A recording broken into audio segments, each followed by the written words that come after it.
Halo teman-teman, jumpa lagi dengan Bos Galova bersama Akbar di sini. Semoga apa yang menjadi harapan kalian akan cepat tercapai ya. Dan kali ini ada sebuah film survival yang diangkat dari sebuah kisah nyata rilis di tahun 2000, bercerita tentang sekelompok nelayan yang tewas akibat menerjang gelombang besar di Samudra Atlantik. Seperti apakah ceritanya? Semoga bisa diambil hikmahnya, dan inilah The Perfect Storm.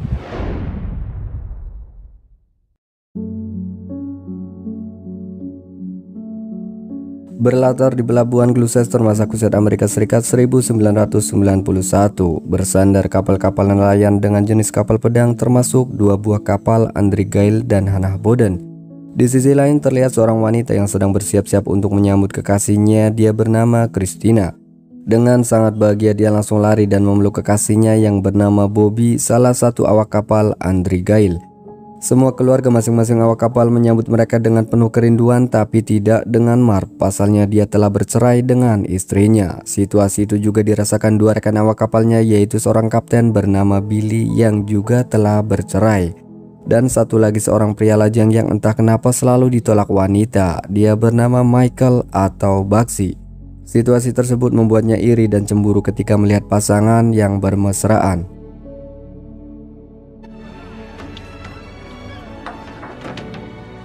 Kapten Billy turun dari kapalnya, begitu juga seorang kapten kapal Hannah Boden yang bernama Linda Greenlaw.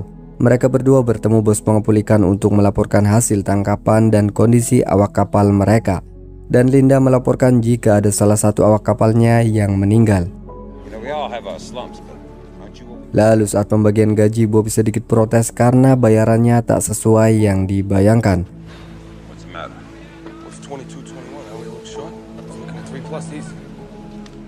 Begitu juga Billy yang sedikit kesal karena ejekan dari bos pengepul ikan yang membanding-bandingkan hasil tangkapan Billy dengan Linda Greenlaw.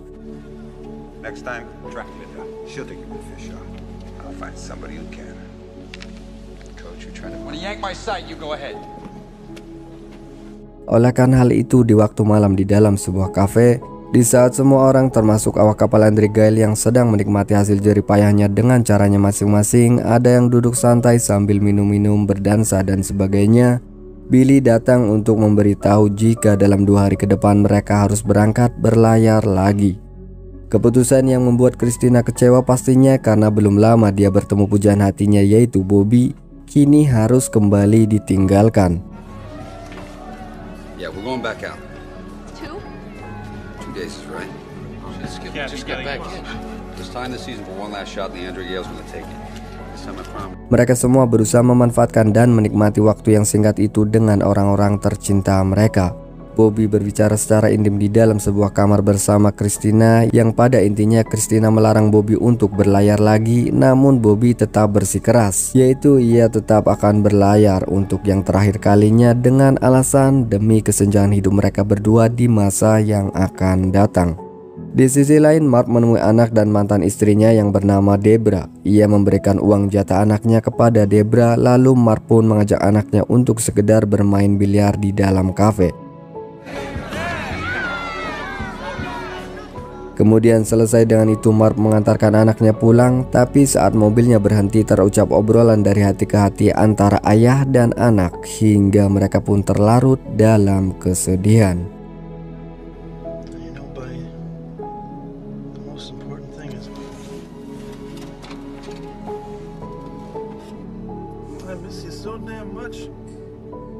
Situasi itu pula dirasakan Billy. Ia memandangi foto yang ditempel di sebuah kabin kapal dengan penuh kerinduan. Hingga malam di hari pertama pun berakhir, dan di pagi hari mereka bersiap-siap mengemasi perbekalan untuk pelayaran mereka.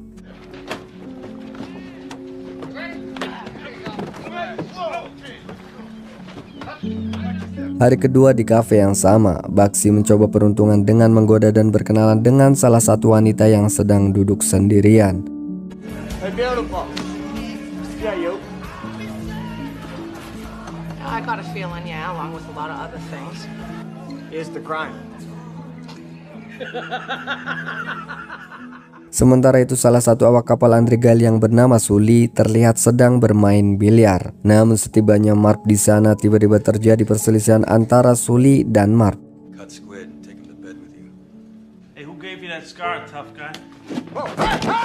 Dengan sigap Ether, seorang pemilik kafe sekaligus ibu dari Bobby, melerainya. I'm gonna act on board if you're already at each other's throats. See you on board. Dan waktu yang ditunggu pun datang. Di dalam sebuah mobil, Christina mengungkapkan kegelisahannya atas firasat buruk tentang kepergiannya Bobby, sehingga Christina pun untuk kedua kalinya melarang Bobby untuk membatalkan pelayarannya. Juga Christina mengatakan dia akan berusaha kerja sampingan dan akan selalu berjuang bersama. Semua akan ia lakukan asalkan Bobby membatalkan kepergiannya. Tapi Bobby tetap bersikeras bahwa ia akan tetap berangkat. Might I'll sell the car. We'll work nights, weekends.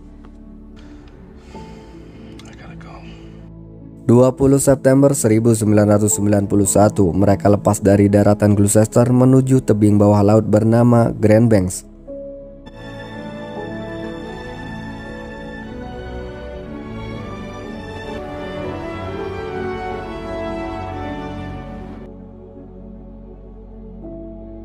Hinggaannya mereka pun sampai di tempat itu, kejenuhan mereka pun terpecah oleh suara komando dari sang kapten. Go fishing.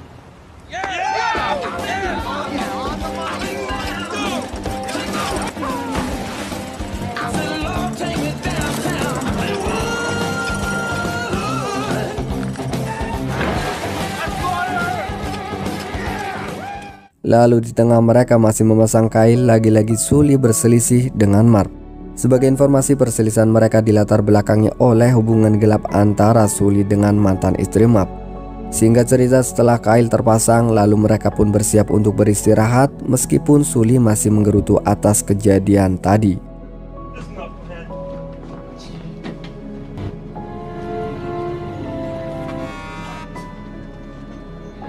Hinggaannya pagi pun datang, mereka bergegas menarik kail dan melihat hasilnya.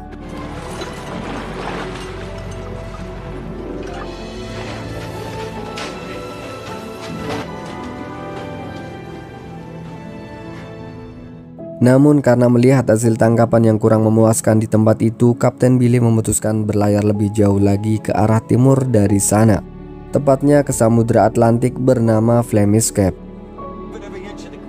Grand Banks are west of us. I'm headed east. Good choice. Crawl home busted. The Flemish Cap. All right.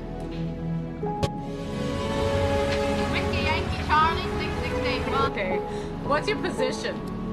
46 north, 48. Cap is nearly off the charts. What the hell are you trying to prove?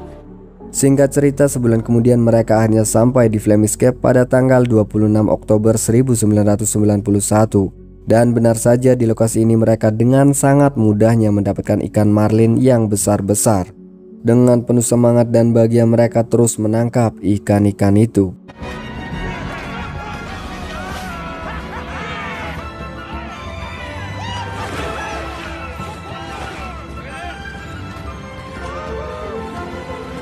Namun kebahagiaan itu kembali sirna ketika Bagsi mengatakan freezer penyimpanan ikan mereka rusak.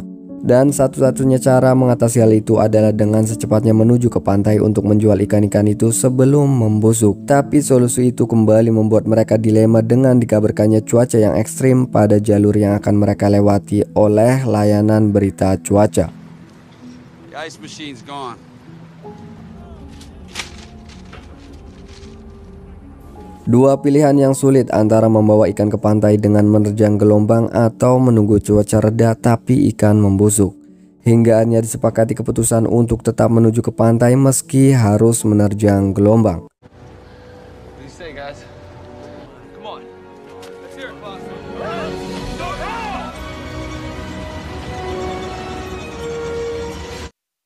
Dan setengah perjalanan menuju ke pantai telah mereka lewati, namun benar saja mereka disambut gelombang-gelombang besar dan kuat hingga mematahkan antena yang membuat mereka kini tak lagi mendapatkan layanan berita cuaca.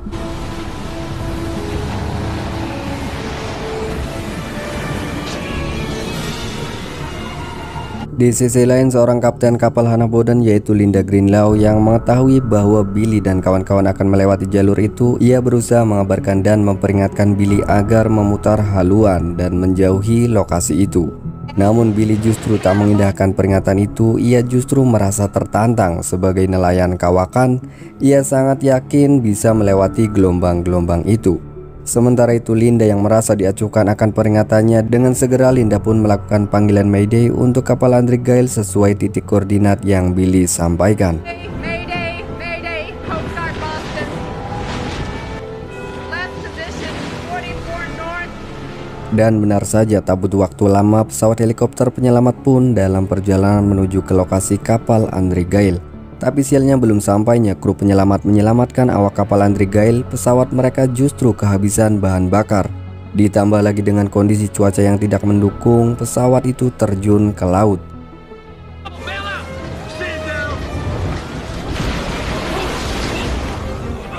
Singkat cerita, kru penyelamat telah diselamatkan oleh rekan setimnya yang datang karena panggilan Mayday kru pertama sebelum terjatuh ke laut. Dan bisa disimpulkan mereka semua selamat kecuali satu orang yang gagal diselamatkan.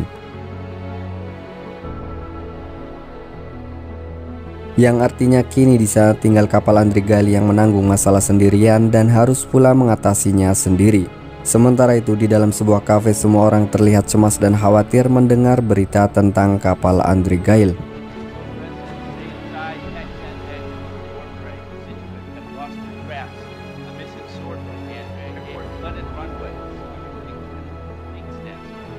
Dan kita kembali ke pusaran kematian di mana kru kapal Andrigail berusaha bertahan hidup atas gelombang-gelombang besar yang menerpanya. Bahkan mereka pun berhasil memanjat salah satu gelombang besar dengan kecepatan 48 knot, yang membuat mereka sangat bahagia dan percaya diri bahwa mereka akan selamat.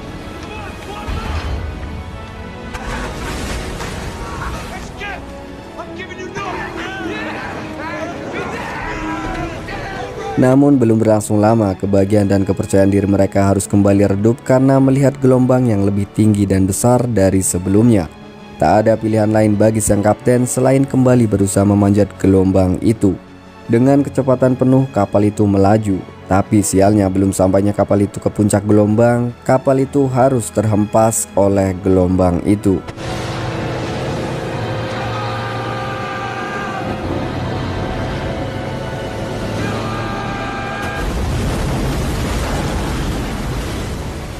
Dan kini di dalam kapal Andrigail terlihat Mark, Baxi, Sully, dan Alfred Pierre sedang berusaha mencari tempat agar mereka tetap bisa bernafas. Namun air semakin memenuhi seluruh ruangan kapal itu dan kini yang memungkinkan bisa keluar adalah Billy sang kapten dan Bobby sang awak kapal yang baru 2 kali berlayar. Lalu sang kapten mengajak Bobby untuk keluar ke permukaan, namun ternyata sang kapten berbohong. Ia justru memilih bertahan di kapal itu. Sementara Bobby yang sudah muncul ke permukaan dan melihat detik-detik tepat sebelum kapal Andrigail tenggelam.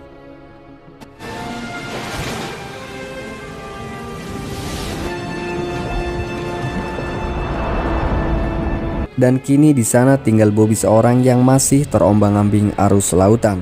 Dan di tengah itu dalam diamnya Bobby mengatakan jika ia sangat mencintai Christina dan memohon maaf karena tidak bisa menepati janjinya untuk pulang. Hingga akhirnya Bobby pun terhempas gelombang. Christina, can you hear me? Let me know.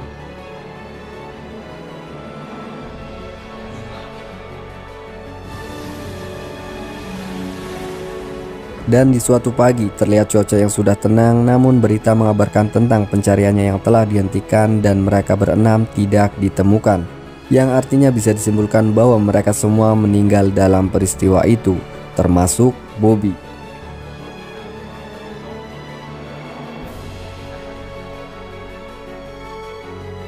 Sementara itu di sebuah gereja tangis haru biru menyelimuti para jemaat semua, terlebih lagi orang-orang terdekat yang ditinggalkan.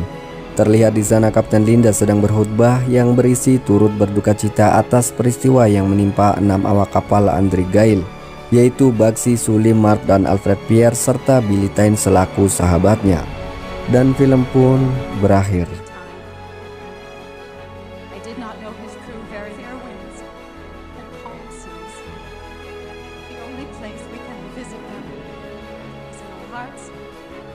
Barbara will dream for you.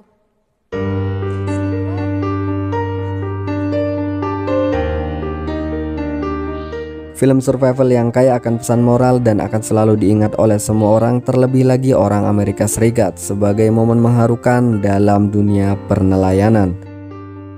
Dan pelajaran yang saya petik adalah tak ada kebahagiaan yang sempurna bagi seorang lelaki ketika ia sudah menemukan belahan jiwanya dan memiliki keturunan.